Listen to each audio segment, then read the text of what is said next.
Hi friends, இந்த பைரவி அடுத்து என்ன நடக்க போகுதுன்றத இந்த ஒரு வீடியோல ஒரு குட்டி பிரமவா பார்க்கலாம் வாங்க. ரொம்பவே டென்ஷன் ஆகுறாங்க அன்னபூரணி. ஒருவேளை சிவாவும் சிந்துவும் தான் போயிருப்பாங்கன்ட்டாக்கா, கண்டிப்பா அவங்க 2 பேரும் போயிருக்காங்க. இதுல எந்த ஒரு சந்தேகமே கிடையாது அப்படின்றாங்க. அதுக்கப்புறமா அன்னபூரணி கால் பண்ணிக்கிட்டே இருக்காங்க நம்ம சிவாவுக்கு.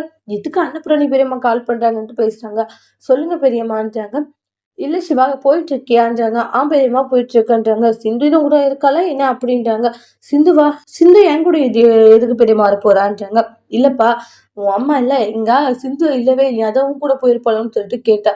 இல்ல பெரியம்மா, சிந்துலாம் என் கூட வரலன்றாங்க. அவ எங்கேயாச்சும் வெளியே போயிருப்பான்றாங்க. சரி சிவான்றாங்க. அக்கா அவன் பொய் சொல்றான்க்கா, பொய் சொல்றான் நம்பாதீங்க அப்படின்னு மகா சொல்றாங்க. அவன் பொய் சொல்ல அவன் என்னுடைய புள்ள, அவன் என்னைக்கும் பொய் சொல்ல மாட்டான். நீ தான் பொய் சொல்லிட்டு இருக்க.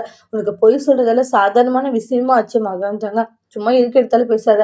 அவ எங்கேயாச்சும் கூட போயிருப்பா. அதுக்குன்னு அவளும் ஒண்ணா போயிருக்காங்கன்ட்டு சாயந்தரம் வரைக்கும் பார்க்கலாம்க்கா. அவ வரலைன்னா அதுக்கப்புறமா நான் சொன்னது உண்மைன்னு நீங்க தெரிஞ்சுக்கோங்கன்ட்டு மகா போயிடுவாங்க. இல்ல இல்ல மகா சொல்ற மாதிரிலாம் இருக்காது. எனக்கு சிவா மேல நம்பிக்கை இருக்கு. சிவா தான் அப்படி இல்லைன்னு சொன்னாங்க. அப்படி இருக்கும்போது எப்படி இவளால நம்பக்கூடாதுன்னுவாங்க. என்னாச்சு டாக்டரே அப்படின்னுவாங்க. பெரியம்மா தான் ஃபோன் பண்ணாங்க. அம்மாவும் ஐஷுவும் நீ காலையில இருந்தே ஆள் இல்லைன்னு சொன்னாங்க. அதனால என் கூட வந்திருப்பியான்றதே அவங்களுக்கு சந்தேகம். அத போயிட்டு அப்படியே பெரியம்மா கிட்ட சொல்லிட்டு இருக்காங்க. அதான் பெரியம்மா கூட சிந்து இருக்காளான்னு கேட்டாங்க. ஐயோ போச்சு போச்சு உங்களுக்கு சந்தேகம் வந்துருச்சு. அவ்வளவுதான் மாட்டிக்க போறோம் அப்படின்றாங்க. அப்படியெல்லாம் ஒண்ணும் இல்ல, மாட்டிக்கலாம் மாட்டோம். சும்மா தேவையில்லாம பயப்படாது சரியான்றாங்க. இல்ல டாக்டர், இப்ப சாயந்தரம் வரைக்கும் பார்த்து நான் வரலன்னா என்ன பண்ணுவாங்க? அதெல்லாம் ஒண்ணும் அவங்க கண்டுக்க மாட்டாங்க. நீ அதெல்லாம் ஃப்ரீயா விடுன்றாங்க. என்ன டாக்டர் இப்படி ஒரு இக்கட்டான சூழ்நிலையில மாட்டிக்கிட்டோமே. ஒரு இக்கட்டான சூழ்நிலையே இல்ல சரியா? கொஞ்சம் நீ பொறுமையா இரு. எதுக்கு எடுத்தாலும் பயப்படாத சிந்து.